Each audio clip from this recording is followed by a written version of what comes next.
Como sair do Gmail no celular.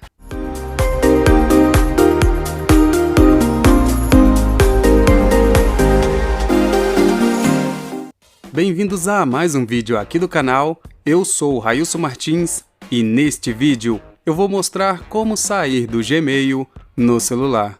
Mas antes de tudo, se você é novo por aqui, aproveite esta oportunidade e inscreva-se no canal.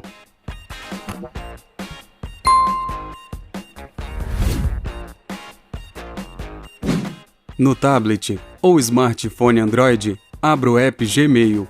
No canto superior direito, toque na foto do perfil. Depois, toque em Gerenciar contas neste dispositivo. Na sequência, toque em Google. Em seguida, toque na conta que deseja remover. Na parte inferior, toque em Mais e logo depois, toque em Remover conta. Veja que aparece a pergunta: Remover conta? A remoção desta conta excluirá todas as suas mensagens, contatos e outros dados do telefone. Por fim, toque em Remover conta.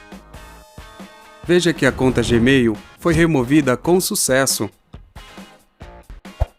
Quem gostou, curte, compartilha, se inscreve no canal. Eu vou ficando por aqui. Um forte abraço a todos e até o próximo vídeo.